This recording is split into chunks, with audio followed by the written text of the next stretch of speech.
নমস্কার, আমি পাবেল শাস্ত্রী। নতুন করে পরিচয় দেওয়ার প্রয়োজন পড়ে না, কারণ এতদিন ধরে দীর্ঘ 9 বছর ধরে আমাকে বিভিন্ন টিভি চ্যানেলে আপনারা দেখে আসছেন। আজকে আমি চলে এসেছি ইউটিউব এবং ফেসবুকের মাধ্যমে আপনার হাতের মোবাইলে। আশা করি আপনারা সবাই ভালো আছেন। মা তারার কাছে প্রার্থনা করি আপনারা সবাই ভালো থাকুন, সুস্থ থাকুন, সবার জীবন সুন্দর মঙ্গলময় হয়ে উঠুক। আজকে আপনাদের জন্য একটা বিশেষ টোটকা নিয়ে এসেছি, গাছগাছরায় রোগ মুক্তি। গাছগাছরায় রোগ মুক্তি। আপনার রোগ কিভাবে গাছগাছরার মাধ্যমে সারাবেন। আমরা অনেকেই জানি প্রাচীন যুগ থেকে কিন্তু গাছগাছরার অবদান অপরিসীম। আমাদের রোগ সারাতে ওষুধ তৈরি করতে কিন্তু গাছগাছরা কিন্তু খুবই প্রয়োজন। গাছগাছরার মাধ্যমেই কিন্তু বহু ওষুধ তৈরি হয় এবং আমাদের বিভিন্ন তন্ত্রক্রিয়াতে হোম যাগযজ্ঞে আমরা বিভিন্ন রকম গাছগাছরা কিন্তু ব্যবহার করে থাকি।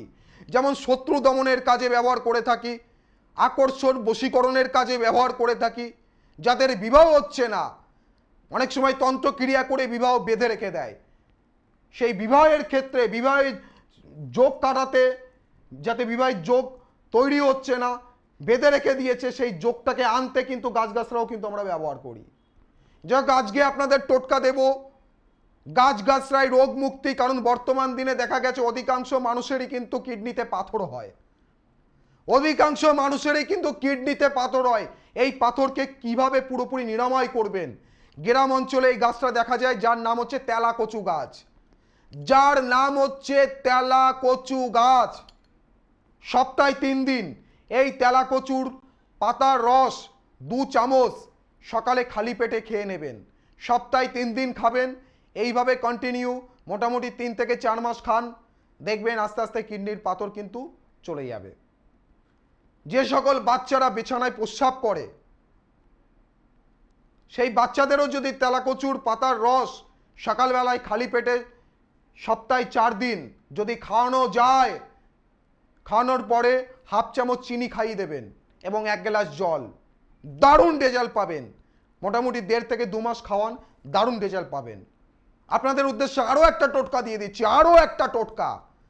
যে সকল মানুষরা ক্ষতির দ্বারা শিকার, তন্ত্রক্রিয়া করে ক্ষতি করে দিয়েছে, আপনাদের বান মেরেছে, তার ফলস্বরূপ বাড়িতে অশান্তি হচ্ছে, আপনার মাথা গরম হয়ে যাচ্ছে, ব্যবসা বাণিজ্য ভালো চলছে না, তাদেরকে বলবো আকড়া গাছের শেকড় সাদা সুতো দিয়ে কোমরে ধারণ করুন। আকড়া গাছ, দেখবেন বাচ্চারা আকড়া গাছের ফল নিয়ে খেলা করে, অনেক সময় অনেকে চুলে দিয়ে দেয়। সবুজ ফল, একদম ছোট ফল, গায়ে কাটা কাটা কাটা কাটা আছে, ছোট ফল, আকড়া গাছ, চুলে আটকে যায়। সেই আকড়া গাছের শেকড় কোমরে ধারণ করুন, বানের হাত থেকে, ক্ষতির হাত থেকে রক্ষা পাবেন। যাক, সবাই ভালো থাকবেন। আবারও ফিরে আসবো নতুন কোনো টোটকা নিয়ে, অনুষ্ঠান নিয়ে। জয় মা তারা, জয় মা তারা, জয় মা।